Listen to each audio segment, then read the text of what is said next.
નમસ્કાર, હું રાજ. આપ જોઈ રહ્યા છો સ્પાર્ક ટુડે ન્યૂઝ. ગુજરાતમાં ચોમાસાની શરૂઆત સાથે અનેક વિસ્તારોમાં ભારે વરસાદ અને પૂર જેવી પરિસ્થિતિ સર્જાઈ રહી છે. હવામાન વિભાગ દ્વારા દાહોદ જિલ્લાને રેડ એલર્ટ હેઠળ મૂકવામાં આવ્યો છે. આવી સ્થિતિ વચ્ચે જાલોદ પંથકમાં આપત્તિ વ્યવસ્થાપનની તૈયારીઓને લઈને આમ આદમી પાર્ટીએ સરકાર અને વહીવટીતંત્ર સામે ગંભીર સવાલો ઉઠાવ્યા છે. આમ આદમી પાર્ટીના જાલોદ વિધાનસભા પ્રભારી અનિલભાઈ ગરાસિયાએ જવાબદાર અધિકારીઓ સાથે આપત્તિ વ્યવસ્થાપનની સુવિધાઓ અને એનડીઆરએફની ટીમની ઉપલબ્ધતા અંગે ચર્ચા કરી હતી. આ દરમિયાન તેમણે દાવો કર્યો હતો કે તંત્ર દ્વારા માત્ર કર્મચારીઓને એલર્ટ પર રાખવામાં આવ્યા છે, પરંતુ જરૂરી સાધનો અને સંસાધનોની પૂરતી વ્યવસ્થા કરવામાં આવી નથી. તેમના જણાવ્યા અનુસાર હાલ આપત્તિ સમયે ઉપયોગમાં લેવાતા કેટલાક પ્રાથમિક સાધનો ઉપલબ્ધ છે, પરંતુ પૂર અને જળ હોનારત જેવી ગંભીર પરિસ્થિતિમાં જરૂરી બોટ સહિતના મહત્વના સાધનોની અછત છે. બોટ ફાળવવા માટે અગાઉથી માંગ કરવામાં આવી હોવા છતાં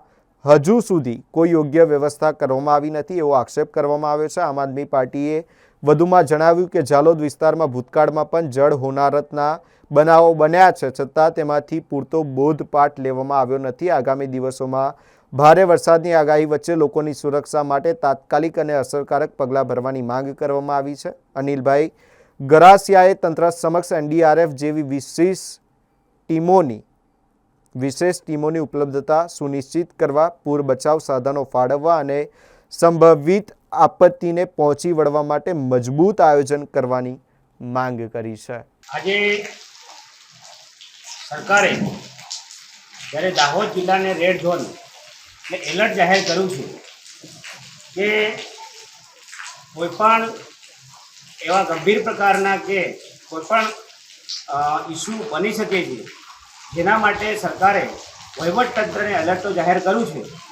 પણ આજે હું ઝાલોદની અંદર એક ફાયર સ્ટેશન અહીંયા હું આવ્યો છું અને અહીંયા આવીને મને એવું જાણવા મળ્યું કે જો એનડીઆરએફની ટીમ ખરેખર આ વિસ્તારમાં કેવી પ્રકારની કાર્યરત છે, ત્યારે જાણવા મળ્યું કે અહીંયા ફાયર સ્ટેશનની અંદર આવ્યા અને સ્ટાફ સાથે ચર્ચા કરતાં મને ખબર પડી કે અહીંયા એવી કોઈ પ્રકારની એનડીઆરએફની ટીમની કોઈ સુવિધા નથી.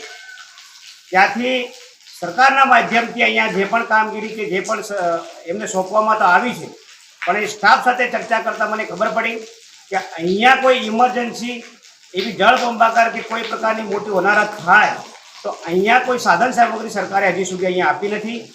માત્ર ને માત્ર દોરડા, રીંગ કે કોઈ પટ્ટા આવા પ્રકારના સાધનોથી જો કોઈ લોકો ઇમરજન્સી કોલ કરે અને આ સ્ટાફને ત્યાં હાજર થવું પડે, ત્યારે એટલી મને ખબર પડી કે અહીંયા કોઈ પણ પ્રકારથી આ સ્ટાફ બચાવી શકે એવી પરિસ્થિતિ નથી. ત્યારે સરકારશ્રીને હું કહેવા માગું છું કે મોટા તાયફાઓ કરે છે, મોટી વાતો કરે છે, અને આ ખરેખર જે ભેજી કરે પાયાની જરૂરિયાત ખરેખર હોવી જોઈએ. આ સરકારે કોઈ પણ પ્રકારની સુવિધા નથી આપી. ત્યારે સરકારને કહેવા માગું છું કે તાત્કાલિક ધોરણે કે આવા પ્રકારની કોઈ હોનારત સર્જાય ત્યારે અહીંયાનો સ્થાનિક સ્ટાફ ત્યાં જઈ અને ત્યાં સેવા પૂરી કરી શકે એના માટેનો હું આગ્રહ કરી રહ્યો છું.